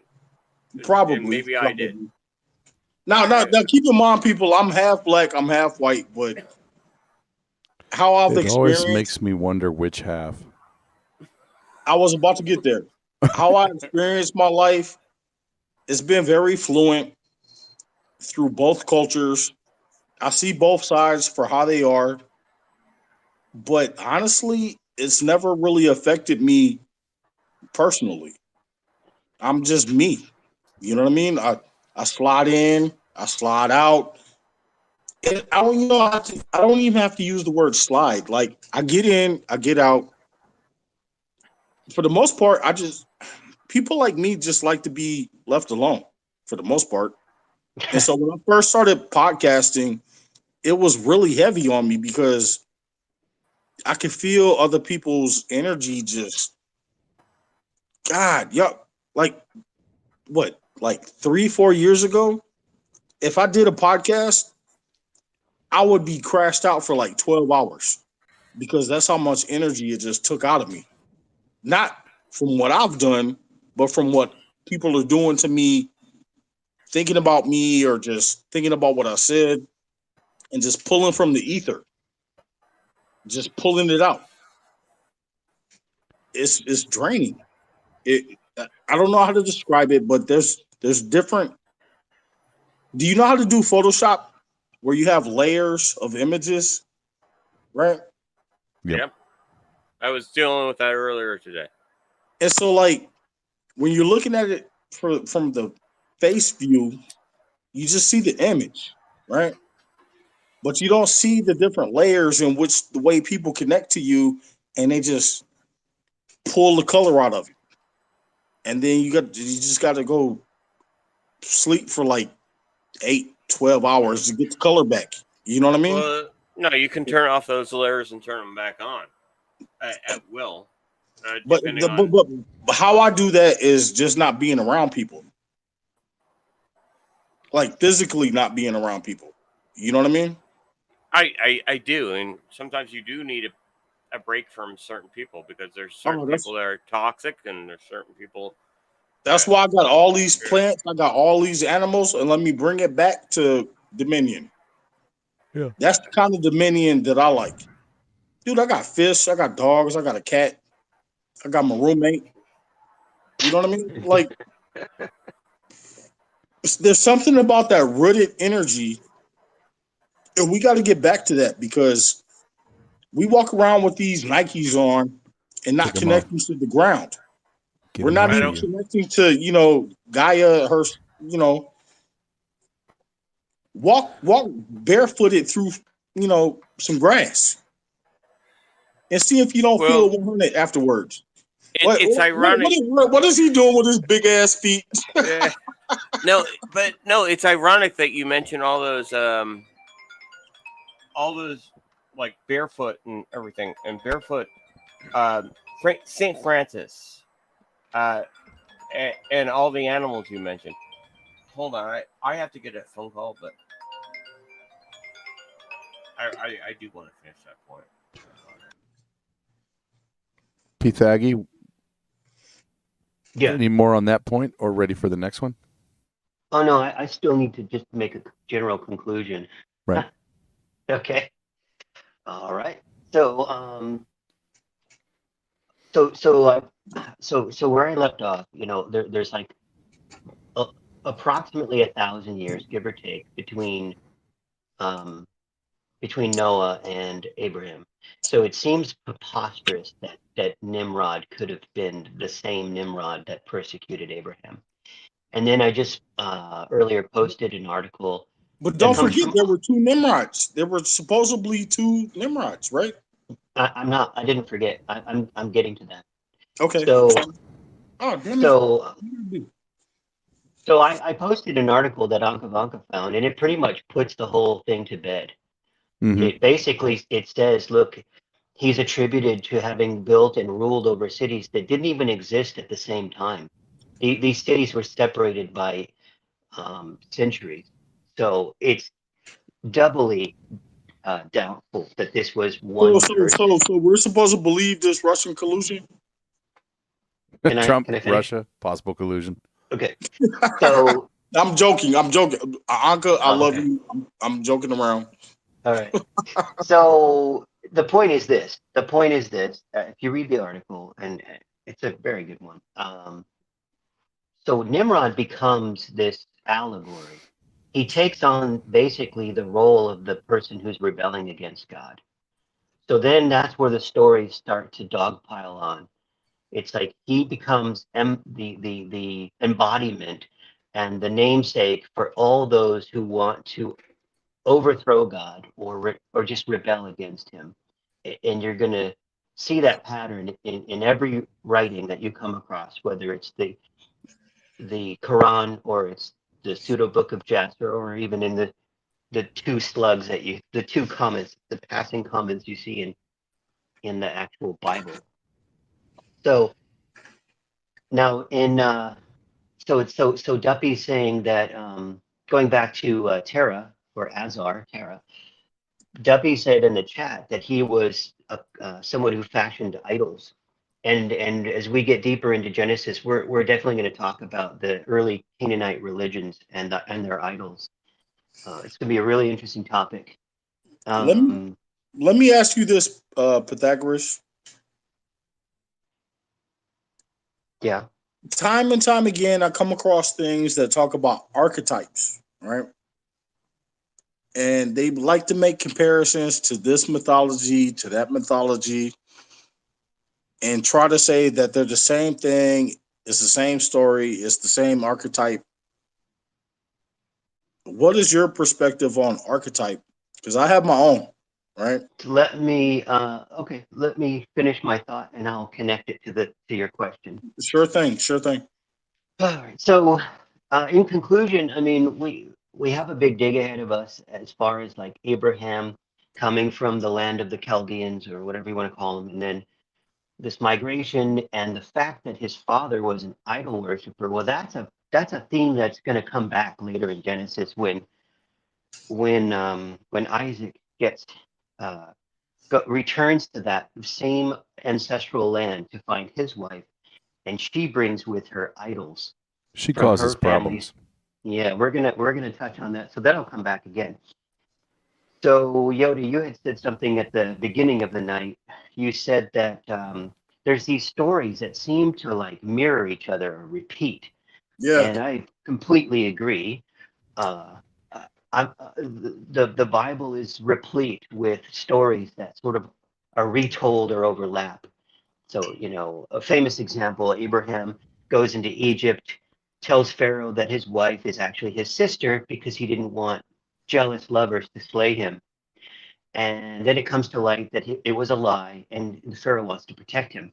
Well, the same exact story is told, like, I don't know how many years later, about his son Isaac does the exact same thing, right? But I think with a different king. This one might have been like a northern king or something. Right. But it's the same gambit. It's the same, like, You know what? story. Maybe wait. And I'm going to pass the ball right back. I'm going to toss the talking stick right back. No, I just had a funny point to make. Hold on, wait. Is that what you meant by archetype? Not really. I'll get to that. The thought that just crossed my mind, and it might be the devil in me, right? We could literally rewrite the Bible and just change the names. It would be the best drama ever. And they'd be like, what is this new shit that they're trying to, like, dude, we could get away with it. Just change the names, change the landscape. We could do it J.R. Tolkien style. Right. Build new characters and shapes and forms and he, those, and thems and whatnot. You know what I mean? Like, well, wait till we get to the Battle of the Nine Kings. What do you think they're trying to do right now? This is I know. they're trying to do. I know. I think I know what you're saying, Yoda. I think you're talking about Joseph Campbell's, 1,000 Faces. Yeah. You want to take that one, G-Ross?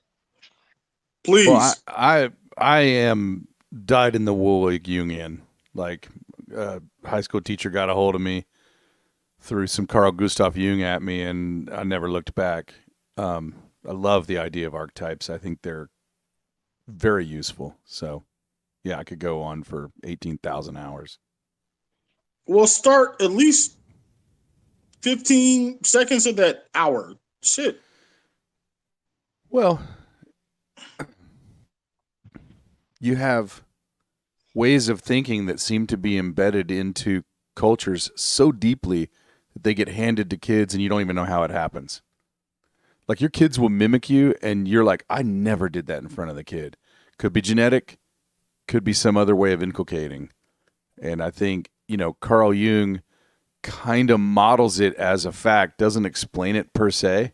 He just accepts it. Jung? Yeah. Uh-huh. Okay. Carl Gustav Jung. Yeah, it's just a really interesting, useful model. Wasn't he a Masonic? Probably so. Jesuit also, for all I know. Whoa, you're just gonna do that to him? Okay. Okay. I just assume.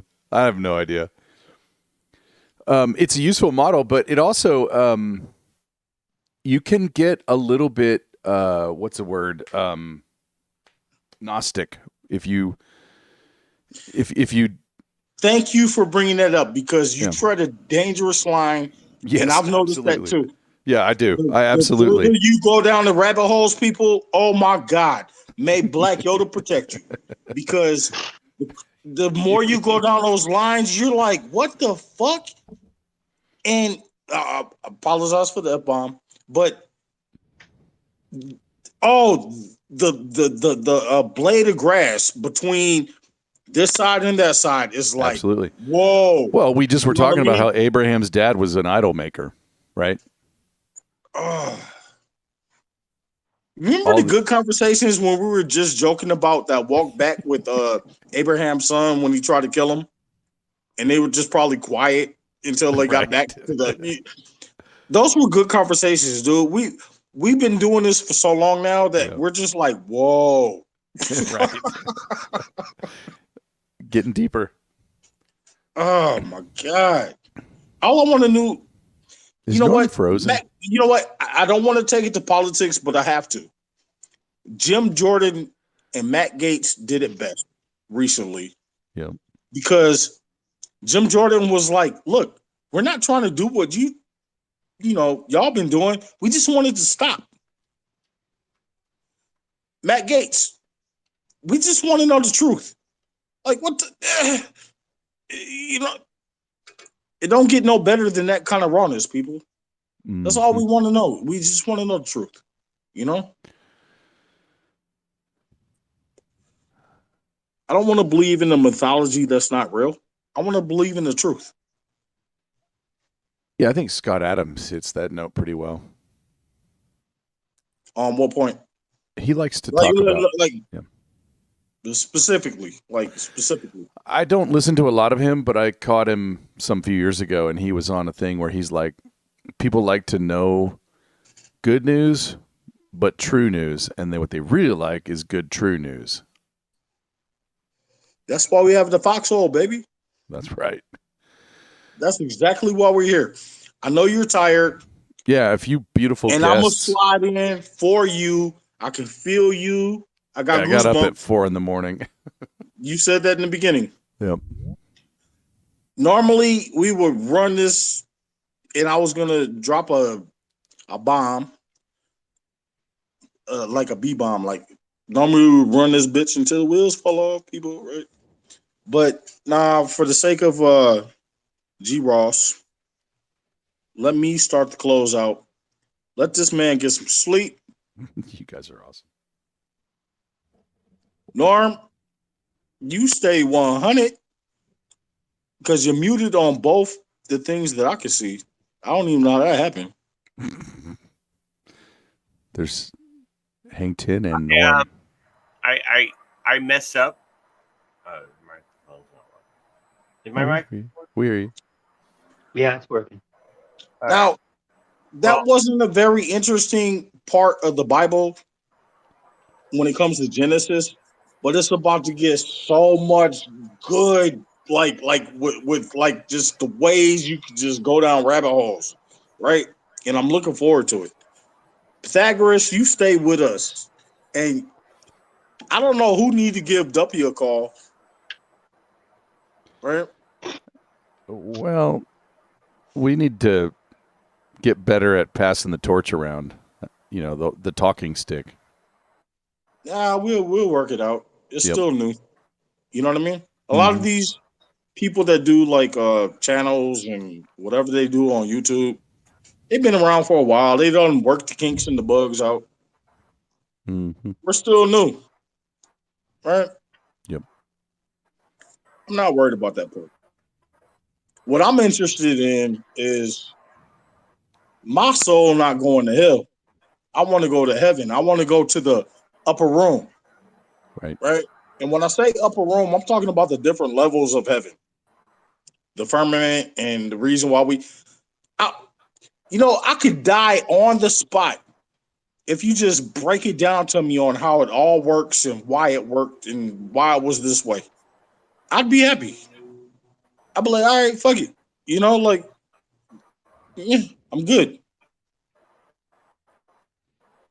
There's a part of me that feels like when it comes to like Satan, Lucifer, and devils and whatnot, why is this their prison, but this is our home? That's the part that confuses me. G. Ross, before I go, give me a thought on that one, please.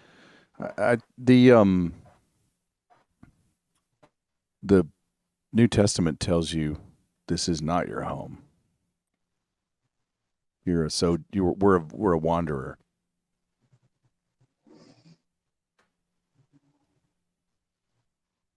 Does that make sense? No, I know what you mean.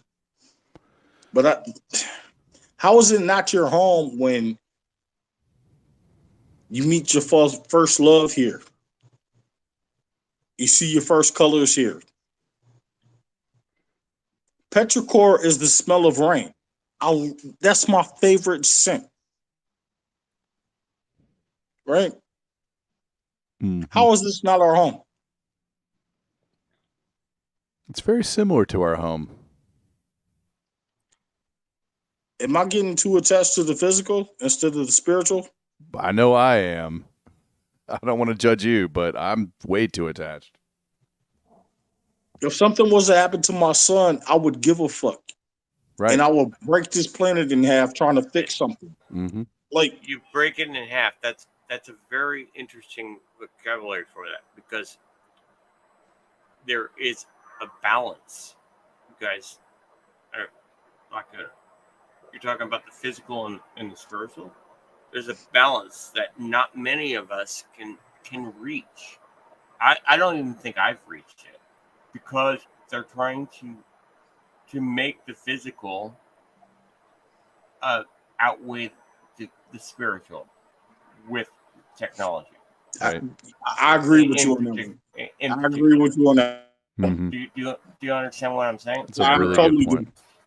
Yeah. So we all have to reach a balance. Now, I've been striving years to reach the balance, but there is always something that tips the scale of the balance. And light, dark, good, evil, those kind of balances. But we're not even seeing it in justice right now. No, we've seen enough. We've seen enough.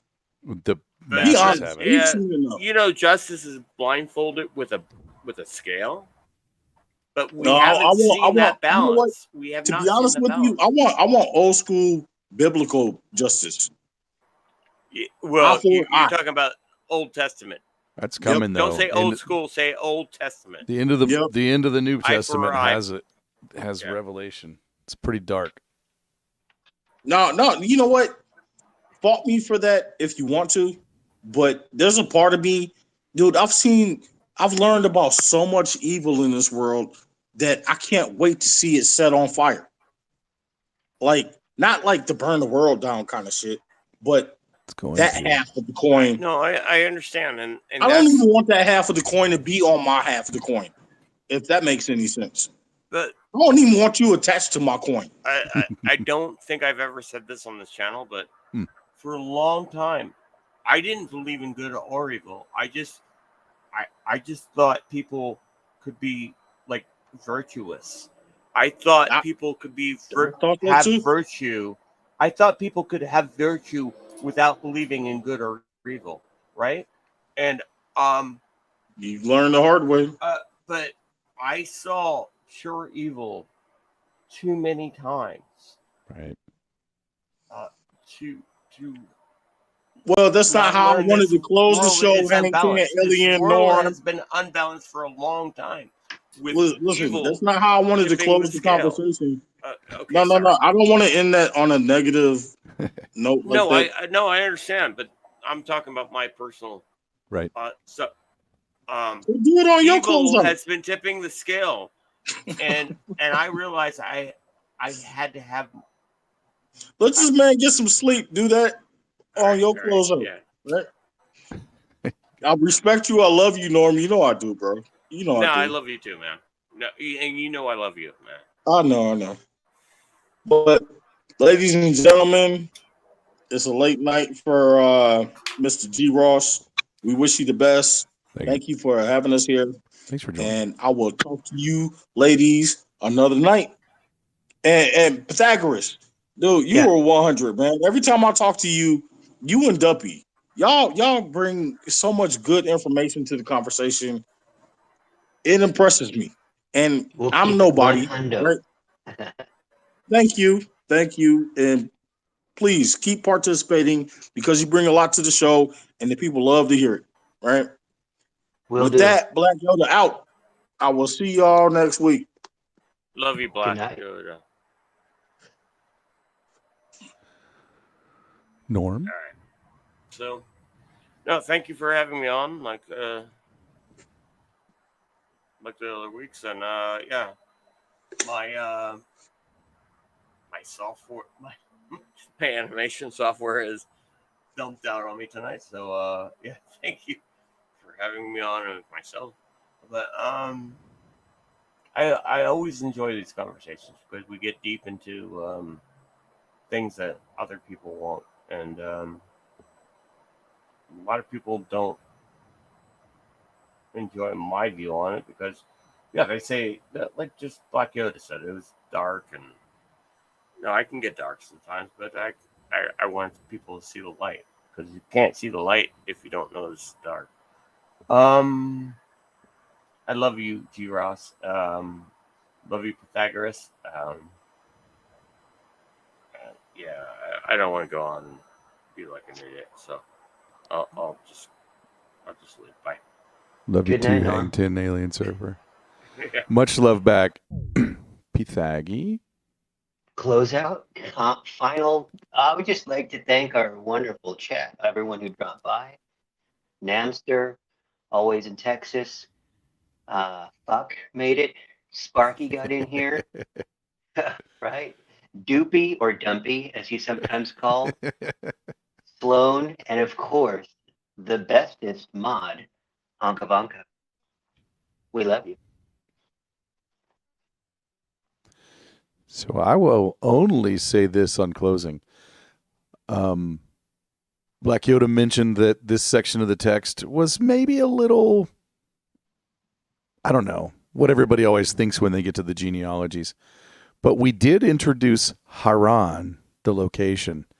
And that's going to be, as you've kind of pointed out, Pythagi, big in the coming weeks. So I'll leave it at that. I do want to thank Hangton Alien Surfer, Black Yoda, and Pythagi. And I'll do a outro after I hang up. But thanks again. Goodbye, everyone. Good night. Okay, let's start releasing some pills of goldness and mentioning the wonderful mods. The one mod, the one and only. First, I release the Goldie pills. Here they go. Wait, here they go. Okay, they're out. Sorry the show was a little shorter, maybe 20 minutes shorter than usual. Got up like 22 hours ago. Got to get up in about 5 hours, so it's going to be brutal tomorrow. But hey, that's life. Friday, we'll have Angular. Sunday, we're going to do something.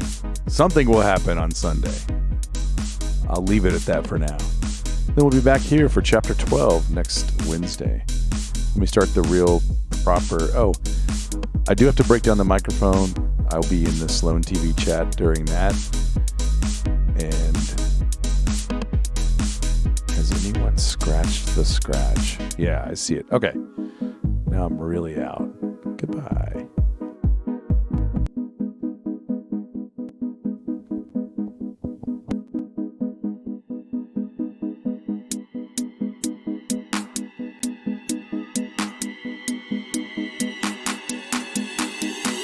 Thank you for spending time with us.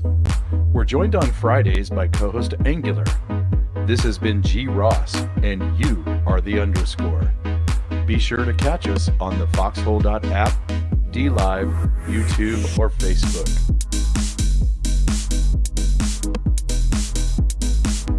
Current shows include The Bread Pill Weekly. You've been red pilled, now be the red pill.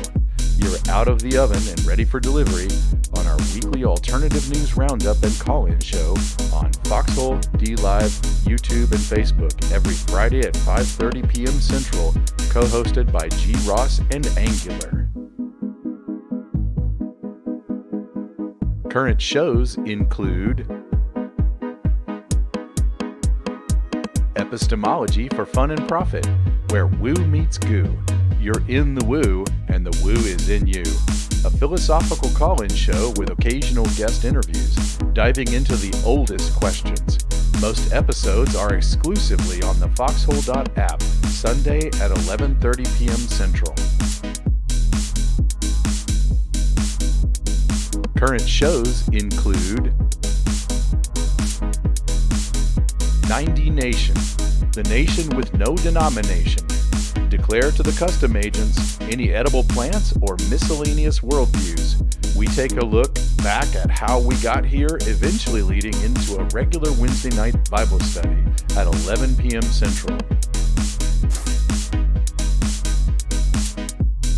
Catch us on the foxhole.app, DLive, YouTube, and Facebook. Our Friday co-host is Angular. This has been G. Ross, and you are the underscore.